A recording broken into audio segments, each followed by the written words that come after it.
We have so many stories in our lives, but our stories are not always heard.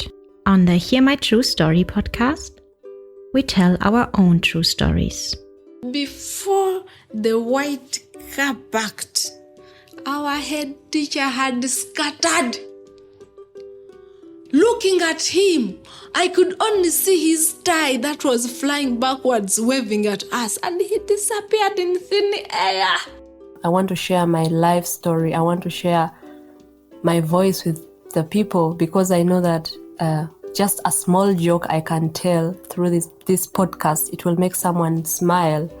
When you ask me what I fear most in life, I would definitely respond to you and say it's fear itself. We are fighting for togetherness. We are fighting for equal rights. We are fighting to end injustice. You don't have to be a storyteller or writer because, guess what? Life writes the best stories. Hear my true story. This is your favorite time of the week with your number one podcast. Hear my true story. Our dear listener, thank you so much for joining us on the Hear My True Story podcast. It is me, your host, Otako. I'm so excited to have you again this week. Wow, what is so special about this week is that we are sharing some of the stories that we have already shared on the podcast. Stories that we have already shared since 2020. And now we are trying to repost them for you. Maybe if you have not had these stories, they are new for you. If you have had this story, it is not new for you, but it will create for you another feeling, which will be a new feeling, a new emotion, a new experience. And that's why we hope that when you listen to this story, you'll enjoy it. As the producer of the podcast and the creator of the content, we take some holiday. And for that reason, we post all the content for you.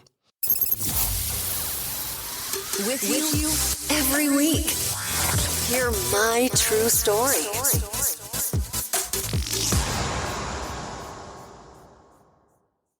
And today, I would like to tell you a wonderful experience that I've made as Otako in my daily life. Anyway, yeah. So, I want to tell you something. Otako, as a person, I'm training to be an educator. But at the moment, I have to work. At the same time, I go to school because of my training. The training I do is more of like a vocational training. You go to school. At the same time, you go to work. And this gives you the opportunity to create experiences, both in school and also at work. So the personal story I'd like to share with you, I made an experience at work. I work in an institution that works with children between 3 to 6 years. So I work with these young children. And I enjoy working with them because they really ask questions and I love to answer those questions. One thing that I have realized is that it is so beautiful to listen to them. And that's what I do. So there is this one moment when we are having lunch in our group with the children. We have about around 20-something children. So our room, we set up the tables that each table has 4 to 5 children. And each table has one adult or one educator that is seated with the children. And then we eat. So this particular day, I had a table of 5 children and I was there as the adult. So I was eating and the children were eating. As you know, when you're on a table eating, that's when people talk to know more about each other. And then these children were telling each other stories. They were talking about things, that they have done, what they are going to do after kindergarten, whether they're going for swimming. Some will say, I'm going some say I'm going to the music class. They really talk. And then as we are eating our lunch, a kid asked me, Otako, yeah. The kid calls me out, Otako. I was like, yes. I was like, Otako, I want to know. I said, yes, please ask me. What do you want to know? Why do you have a dark skin tone? And I was like, yeah. Do you want to know the answer? Very happy. I responded. And the kid was like, yes. And then I looked at all the other children. They looked at me. and I asked them, okay, you guys, do you also want to know the reason why I have a dark skin tone? And they're like, yeah, Otaku would like to know. And we started talking about this question, why do I have a dark skin tone? Let me tell you something. It was very simple for me to really converse with those children. So the moment I started, I told them, every person, every human being in their skin, they have melanin.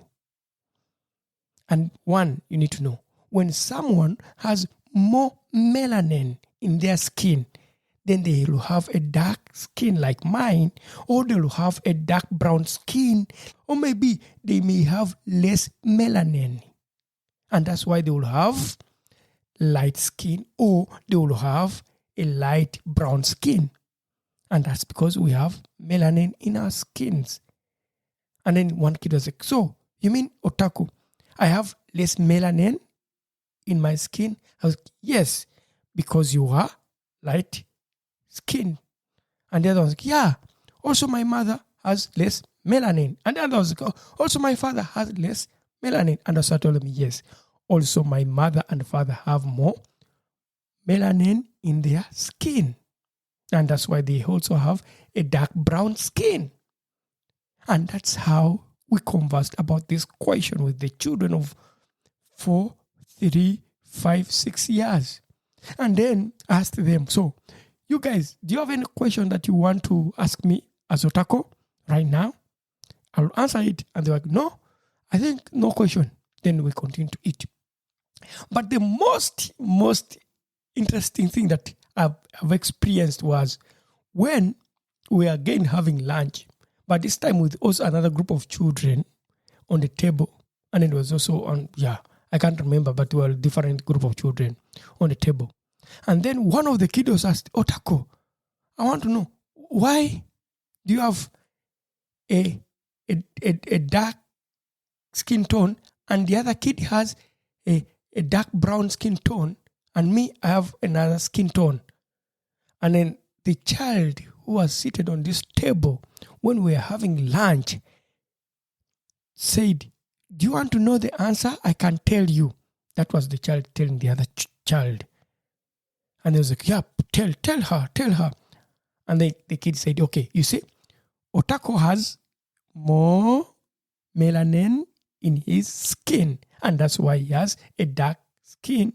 And me, I have less melanin. That's why I have light skin. So a kid explained to the other kids in my presence. And I was like, oh my God, this is something really beautiful. Because I thought I'd talked about it sometime back with the children and maybe that they forgot about it. But there was already a kid who was explaining to others on the table as they were eating. I was so happy. That day, I was the happiest trainee who wants to be an educator, that I'm doing a right job to talk about issues that people fear to talk about with children. Things like skin tone. I was so happy. And this was so wonderful for me. I was so happy. You may not see my happiness now, but you can hear it in my voice. I was happy. And today, in this episode, I want to share with you my experience. I mean, like, how do I deal with this when questions like that are raised to me during my place of work, or maybe in the community where I live, or maybe when I hear people being asked questions and they try to run away. I'll share with you my personal recommendation. You can, of course, agree with me, or you may not agree with me, but it is my recommendation. This is the way I deal with it. Enjoying this episode? Leave a review now. Hear my true story. I mean, as an adult or as an educator, or maybe as a caretaker, or maybe as a parent, when your child raises a question, and it's about skin tone, please don't mix these two things. Don't mix the skin tone and race. Race is different from skin tone. That is clear. And that is what you need to know as an adult, or maybe as an educator, or maybe as a caretaker. Skin tone is different from race. These are two different terms that people keep mixing. And when you mix these two, that's where you're going to have challenges. That's why you're going to have people trying to raise some terms and say, yeah, maybe I am colorblind. People will start saying, yeah, I'm colorblind. I see someone the way they are. Because they are trying to make it clear that, oh, maybe I'm not racist. I don't want to speak about color. I don't define someone by their color. Please, try hard to avoid that. Try hard to avoid colorblind approaches. Because I'm going to tell you something. As a person who works with children, but also at the same time as a person who has worked with young people for a long time and children, not just here in Germany, but also in my other experiences as an artist, I work with children. Children know colors.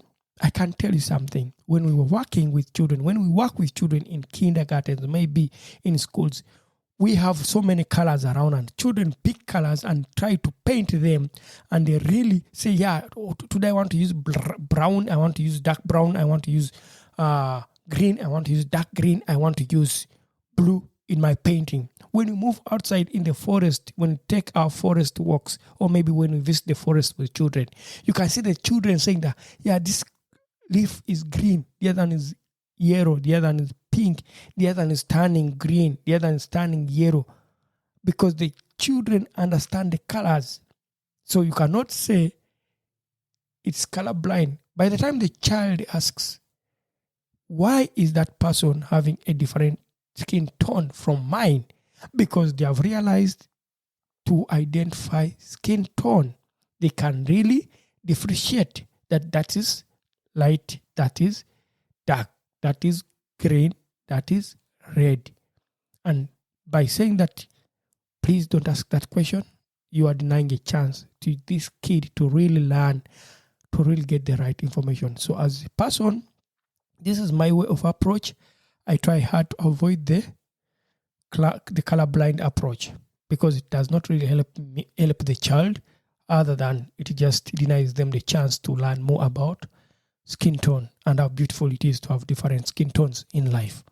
I know you may agree with me. Some people may think, yeah, it is important to say, yeah, colorblind approach is the best to deal with issues around racism, but be clear, because your child didn't ask you about racism. The child asked about skin tone. And by the way, when the child asks about skin tone, maybe when a child raises a question, I've experienced this, when a child can raise the question, mom, why is the other person dark skin?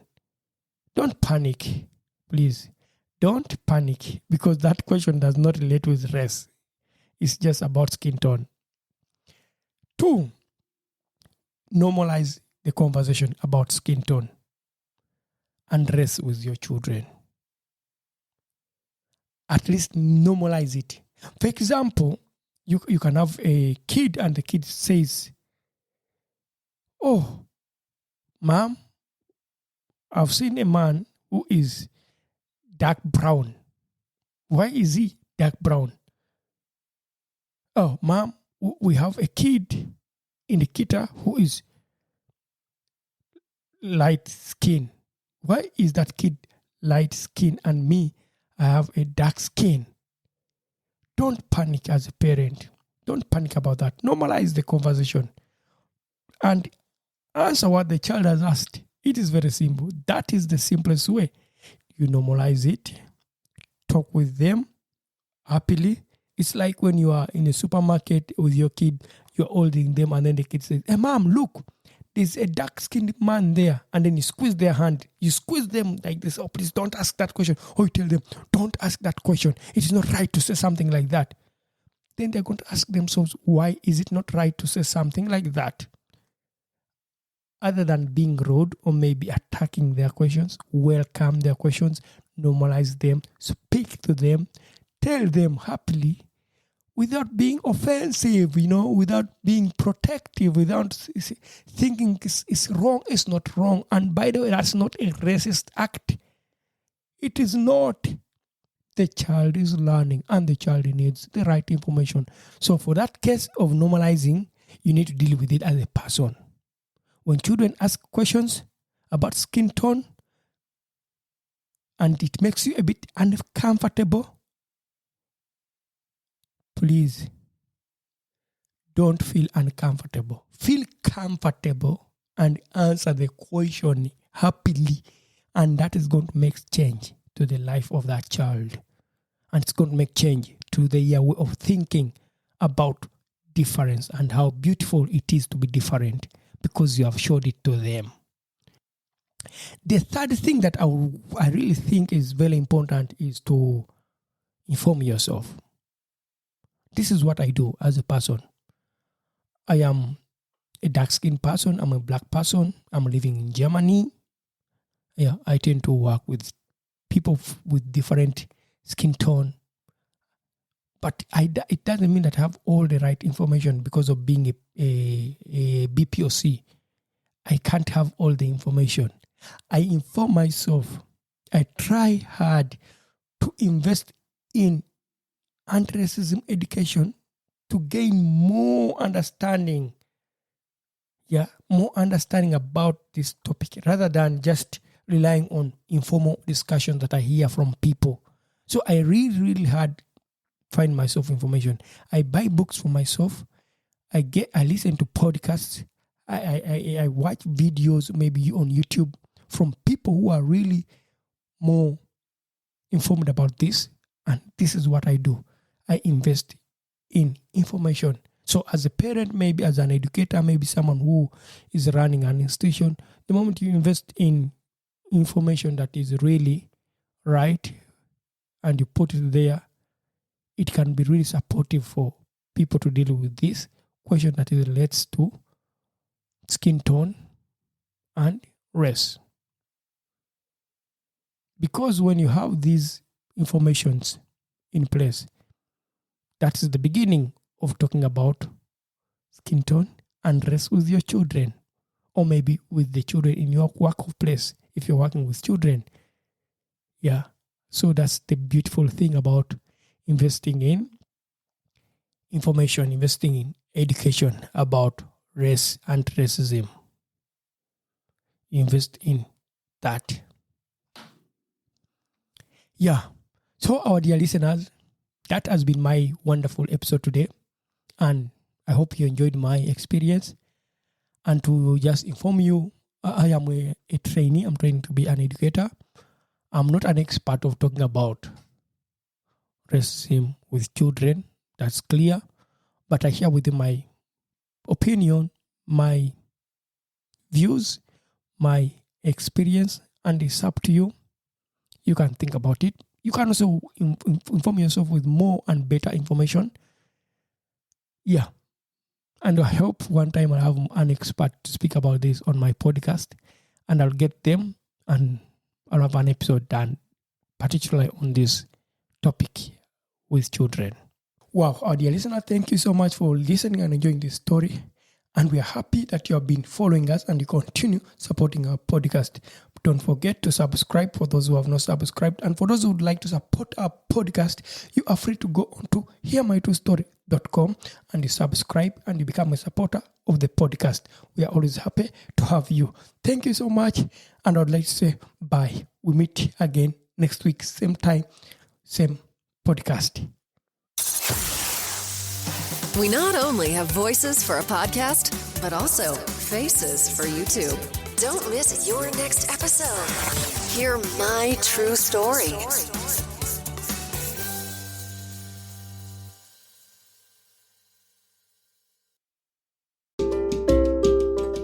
Thank you for listening to our podcast, Music by Edwin Matovo, hosted and produced by Otako. Subscribe to our podcast for more stories and visit us on our website, hearmytruestory.com, for more stories. All the links are listed in the show notes of this podcast.